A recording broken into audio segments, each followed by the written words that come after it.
Come on in to Margaret McSweeney's Kitchen for Kitchen Chat, where every week you'll meet chefs, cookbook authors, foodies, gourmets, and just plain people who love to eat.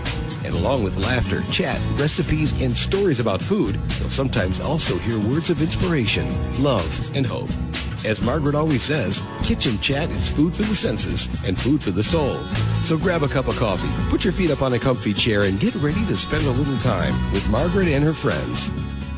Hello, everyone, and welcome to Kitchen Chat TV on the road. It is truly my delightful honor today to be here with the legendary Anne Willan, who is the founder of La Varenne in Paris. And it's just like hugs from heaven and a historic moment to be with you here in your home, Anne. Thank you. Very good to have you here. Oh, well, I am so excited to chat about Anne's new book called Secrets from La Varenne Kitchen, 50 Essential Recipes Every Cook Needs to Know. What was the inspiration behind this book?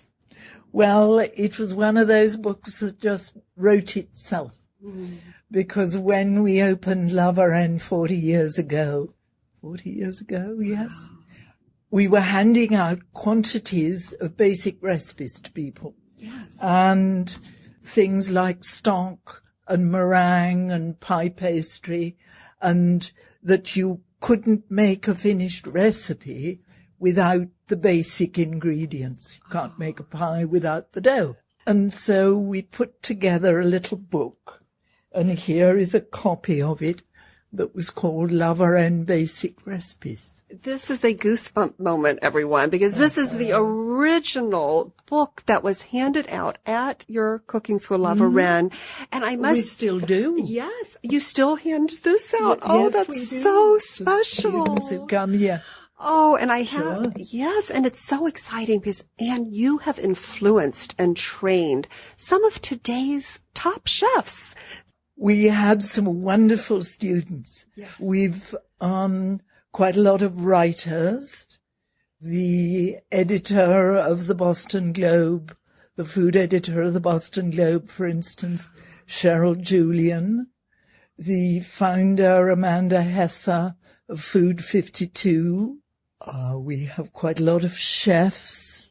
And there's a huge spread now of careers for young people and not so young people in food, men and women. When I first started out, it was far more difficult for women. But now with food styling, recipe development, recipe testing, food photography, television, yes, everything that's developing very rapidly now on the internet.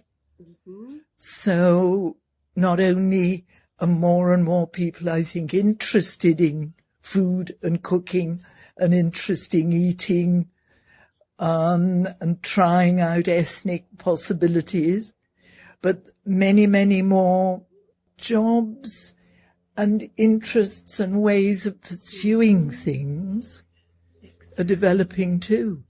And it's so exciting because we're part of, and you are one of the original members of the International Association of Culinary Professionals. And it's so exciting. And I'm going to provide a link for you to look at perhaps joining it. They're great webinar series, but it's just always such a joy to see and hear from the different people you've influenced, including Chicago's own Chef Gail Gand. Dear Gail, of course, she was a great student, and now author.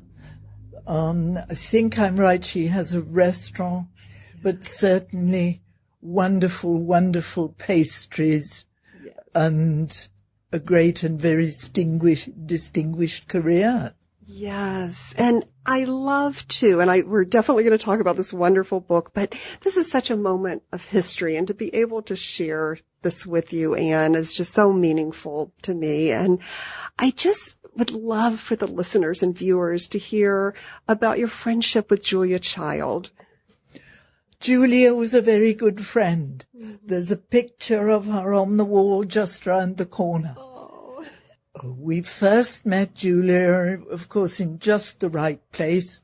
We were in the audience she was doing a television taping in Boston. And I know exactly when it was. It was the beginning of March. And I was 9 months pregnant with our daughter. So it has got to be, she is 43, so we can work out just when it was.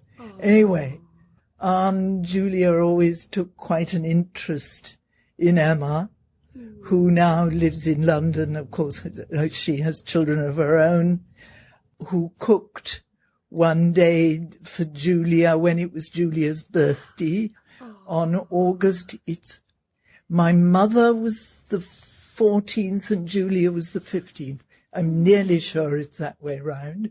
And so Emma was about 12 and she cooked roast duck and a salad from the garden. And then she did a genoise cake, and the recipe would have come from here. And filled it with ice cream and poured hot chocolate sauce over the top. So Julia, I think, enjoyed it. What a delicious memory. And did she inspire your own culinary journey in any way? I think probably in many ways, Julia was a wonderful example to us all of try it, you can do it. If it goes wrong, fix it, try it again. She had an amazing career in lots of different directions. Obviously the television, but traveling and cooking and teaching all over the country, and writing cookbooks. And she was also a lesson of a very successful marriage. Her husband, Paul, was very much behind everything she did. How special. And it was so much fun too, listeners and viewers. I saw Anne at the Washington, D.C. first ever Julia Child Foundation Gala. And that was lovely. Yes. And the first award was given to Jacques Pepin. Yes. And who is more deserving and more of a wonderful example of everything that Julia represented and still stands for. Yes, and it was so special that Jacques Pepin actually designed or illustrated the menu that Daniel Boulud designed. That's right. That's right. Just lovely. Yes, it was, and it was so special. I mean, Jacques has all kinds of different gifts, but one of them, and we have a little picture on the wall I'll show you, is as an artist. And I have a little picture of Jacques of 3 swimming fish just waiting to be caught. I love that. And we're going to continue in just a minute in the kitchen to see these wonderful paintings. But first of all, we must chat about your wonderful new book. And I'm so curious, Anne, about this sauce Robert. Can you tell us about that? I'll have to look up the ingredients. Sure, okay? sure. It'll tell me which. And it's so exciting. This was from like the 1500s. Yes, it is. I say here, this was the oldest of all sauces dating from the Middle Ages. It's basically brown gravy, but picked up in a really rather modern style, actually. A bit of white wine vinegar. So vinegar, I mean, just that kind of tartness, that slightly fermented taste. And we have a vinegar, a great big pot of homemade vinegar, kind of fermenting away in the back. And we'll get a picture. Yes, we'll get a picture of that too. And the sauce also has mustard. So it's good with lots of things. And I say here, particularly with pork. With pork. So sauce Robert with pork. That's it.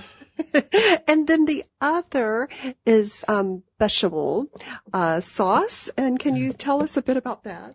Dear, bechamel was much later.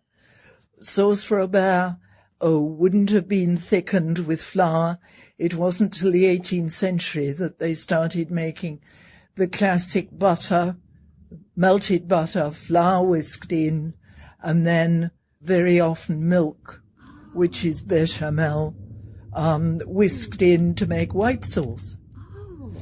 And I was amused. I've recently been in Texas, and I said, of course, this is just plain old white sauce. And everybody looked sort of slightly vague.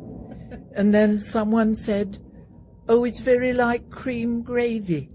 And everybody said, yes, yes. And bechamel is the French name for white sauce. And white sauce, of course, is the foundation of all kinds of other sauces. Yes. I mean, cream sauce and Mornay sauce with cheese, or raw sauce with tomato. Oh. So that's what this little book is. This little book is all about. And this is very special. And I'm going to choose a sauce to make in my kitchen from your cookbook and feature it. And what I think I might do is Hollandaise, because as you know, I do Kitchen Chat to honor my father, and I have memories of him making Hollandaise sauce in the kitchen. That's just lovely. I mean, weren't you lucky to have a father who made Hollandaise sauce? Yes. Goodness, because it can go wrong, Hollandaise sauce. Oh, no, and this is going to be on camera when I make it, but we'll wish for the best. Well, it's very good to make a mistake on camera, because then you have to put it right. Yes, you're absolutely right. I have a little Julia story about that. Yes.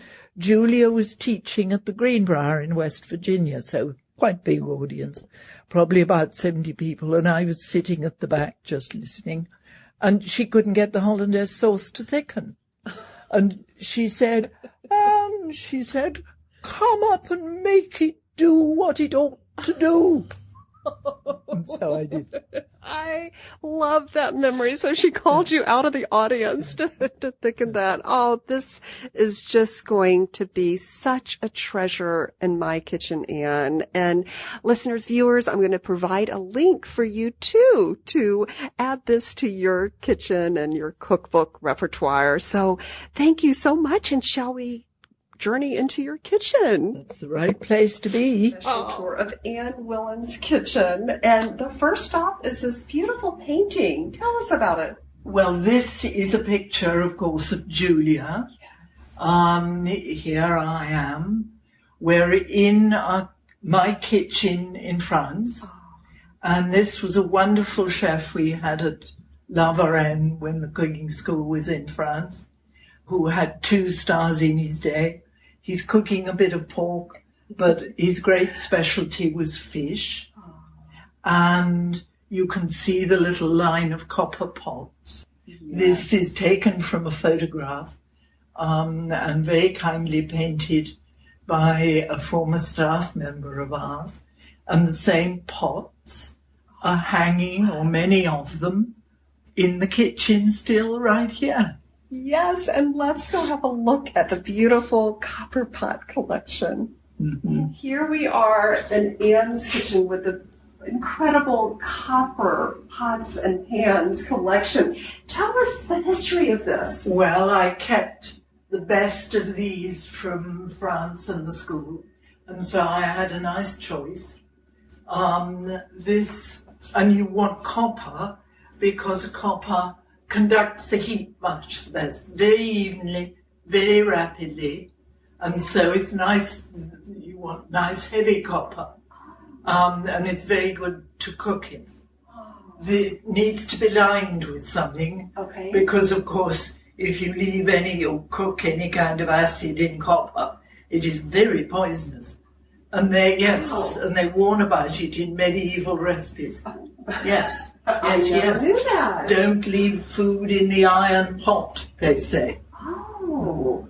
So that's lined with stainless steel, which actually isn't as good as tin, which is what this one's lined with. That's the saucepans. That is for Hollandaise, which we were talking about. Yes. This is a jam pot, That I got.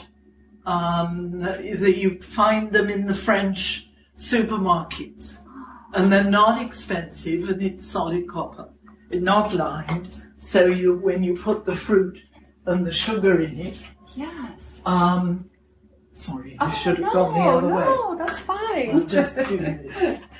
So that when you put the fruit and the sugar in it, Yes. You have to cook them, pot the jam, and then move on. Because if you leave it there, it'll create, in fact, copper oxide, which is a very nasty poison. This is good to know for the home chefs. Yes. Now, what is your favorite jam to make? Oh, I like making all sorts of different things.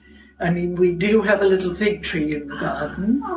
So I made black figgy jam with red wine one year.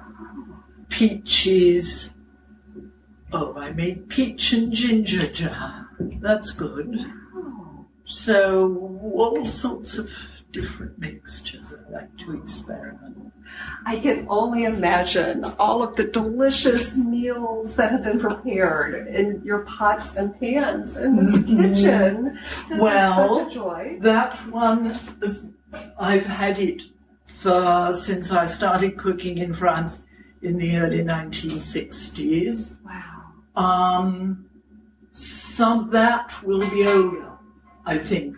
Yeah. I would have got that second hand, and most of the others have lived a good life already and will keep going for the rest of mine. Yeah, this is such a special collection. Thank you for sharing your copper pots and pans with us, and also the tips about it too. And we will avoid poisoning everyone. And now we'll go see Jacques Pepin's painting. So now we're here in the butler's pantry in your kitchen, and just so many wonderful things stand out. First of all, your IACP Cookbook Award, congratulations. And then the Cordon Bleu. That's my grand diploma. That dates from the early 60s. Oh, Yeah. how special. And can you share with us about this very special painting? The painting is really nice, isn't it? Yes. This is by Jacques Pepin. And each of the fish have just little expressions on their faces, and the front one's looking really blue. And what dish do you think they're about to be made into? Oh, bouillabaisse, don't you think? Yes. They look to me like bouillabaisse fish, because they'll be very bony. Okay. So. I mean, that's not a take off the fillet sort of fish. Right. No. Oh, how special. And when did he paint this for you? Well, I got it about 4 years ago, probably. Oh. So when he painted it, I don't know. There's not a date on it, but there's a little signature. There we are. Oh. It just Yes, looks like 2009. might be. Yes, it does, doesn't it? Yes.